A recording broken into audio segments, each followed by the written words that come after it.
Hello and welcome back to my studio. It's lovely to have you back. Thank you so much for your lovely comments and your enthusiasm about the upcoming workshop, The Haven. You can see that I'm just putting the final touches to the workshop plan, and I've been answering some of your questions, and I thought I'd come onto video just to talk you through some of the most frequently asked questions. The workshop itself is recorded, so we'll be running it live on the 5th of March, but it is recorded. So if you can't make the 5th, you can always access the recording at a later date. And it also means if you're feeling a bit nervous about not being able to keep up, you can go back over pieces, which is great if you're still new to pastels. It's all about working at your own pace, and the recordings mean that you can do just that. We also love the community, and thank you so much for being a part of it. So Eunice and Oliver has set up a beautiful workshop group, especially for us to share and also support each other while we're doing this workshop. So you can post your artwork and you'll get feedback from me, but also the community that really help kind of make it a special experience. Because I think when you're learning something, it can be so helpful to find somebody else is at the same stage or finding the same bit difficult.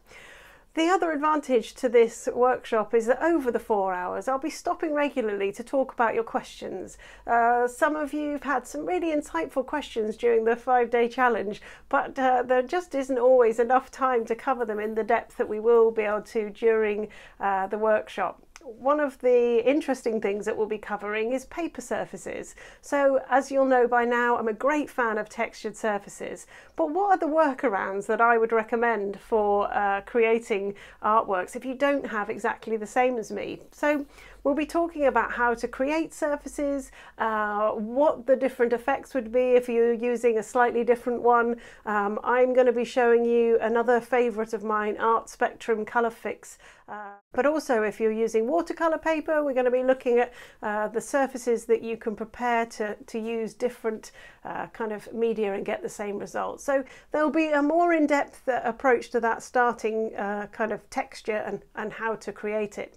Plus, those people who are a little bit nervous about drawing, I'm going to be giving you my top tips on how to draw out your artwork. It's great using a tracing or a little sketch as a guide, but you'll feel so much more confident if you know how to draw out yourself. So my top tips on how to draw out will be in the workshop too. So just to reassure you again, it's going to be a lovely day, 4 hours of live drawing. So you'll see me work up from a blank piece of paper to a finished artwork. We're going to be creating some fabulous techniques and textures, from frothy waves to working on the texture of rocks, and also this fabulous skyscape. My favourite bits are obviously the sparkles, but in order to get our sparkles we have to have those right balance of tones underneath. So we'll be building up the tones of the water, and also how to create that lovely glassy lip of a breaking wave. They're two fabulous points that you'll find in all sorts of seascapes, and we're really going to get to grips with creating them. The workshop set, which you can see here, the beautiful colours, you can still access that special offer for the next few days. So if you're interested in booking the pastels, make sure you book before the closing date. Those people who have received them have been saying to me how much they love the colours, as I do. So if you're thinking about it, get in before the closing date to book them. And I look forward to seeing you on the 5th of March. Happy pasteling!